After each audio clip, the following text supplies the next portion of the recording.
The Gemara in Brachos, Daf Yud Beis, tells us that the Chachamim at some point wanted to insert reading Parshas Balak, the story of Bilam trying to curse the Jewish people and then that turning into blessings. They wanted to insert that part of the story into the daily recitation of the Kriya Shema. But ultimately they decided not to do it because of Tircha de Tzibura. This would add unnecessary length to the davening, it would be inconvenience and not appreciated by the community, by the Tzibur. The reasons for why specifically on a substantive level, thematically, why they would want to insert this chapter, this part of our Torah reading into the Kriya Shema of all parts, why Dafka, this what they call Parshas Balak, is discussed in the Gemara and the Mefarshim there. But what I wanted to speak about is in fact a more common, very common, maybe the most common example where this issue is discussed, and that is in the issue of waiting for the rabbi during davening. We know that it is common in most, if not all, shuls and yeshivas that you wait for the rabbi or the Rosh Yeshiva, whoever the leader of that community is, certainly for Chazar Sashatz, and in many, many, many shuls as well, for finishing saying Shema, the daily Shema.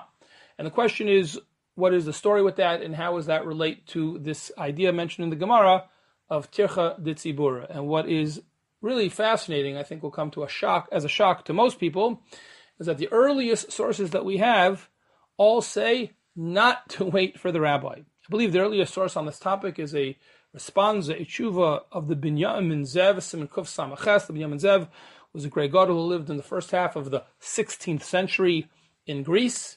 And he writes that a shul community should not wait for the rabbi or the Gadol Ha'ir, because it's a tircha. It's not fair to the community. It's not fair to the people who are there in shul to make them wait if the rabbi is davening much slower than the rest of the tzibur. He also mentions a related topic, although one we won't get into too much, which is that he says once the minyan arrives at the start of davening, if the rabbi is still not there, you might have thought you should wait to be respectful to the rabbi and not start without him.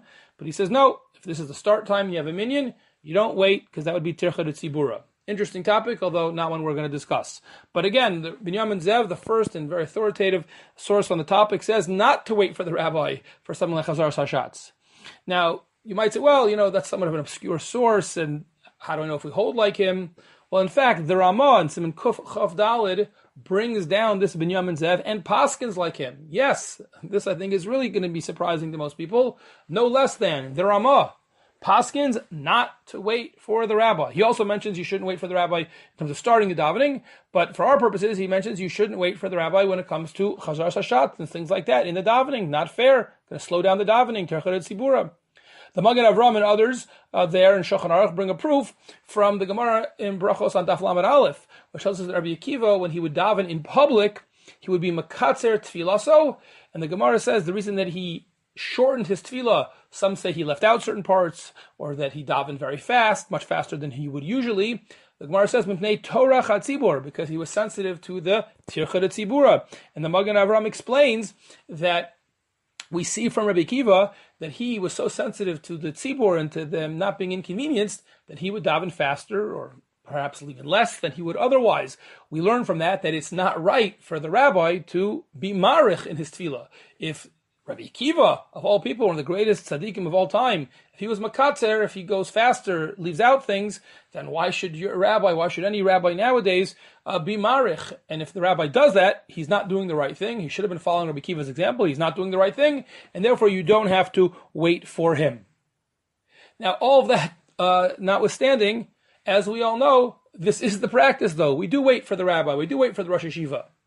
And in fact, already in the time of the Magen Avram, and the Mishnah Berurah brings this down as well, they comment, notwithstanding, despite the psak of the Ramah, which is based on an even earlier psak of the Binyamin Zev, says the Magen Avram, the Mishnah Berurah brings this down as well, the practice is to wait for the rabbi.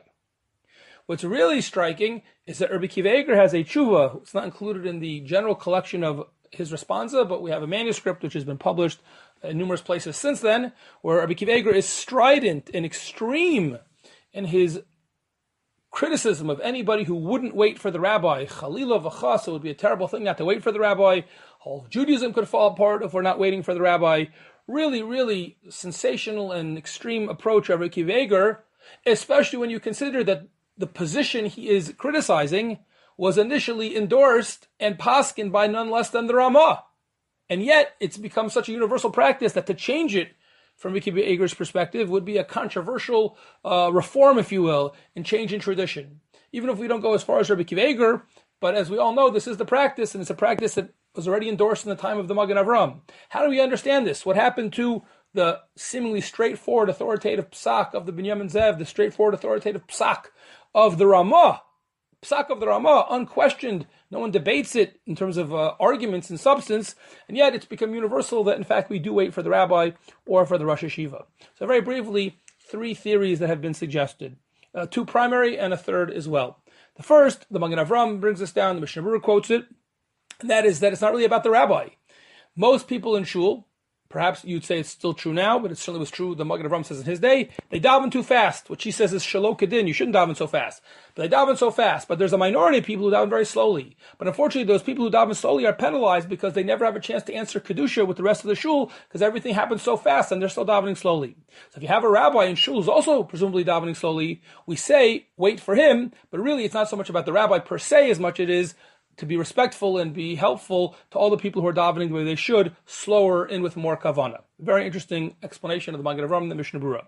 Second theory that's mentioned by some poskim is that yes, it's true that really to wait for the rabbi is a compromise in the kavod of the tzibur, but the tzibur is mochel. The tzibur doesn't mind.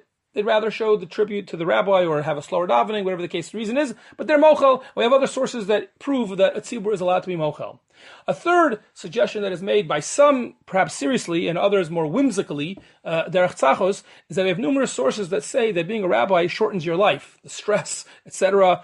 And on the other hand, we have sources that say that davening slowly is a skula for long life, and therefore the tzibur owes it to the rabbi for all the stress they cause him to wait and let him daven slowly.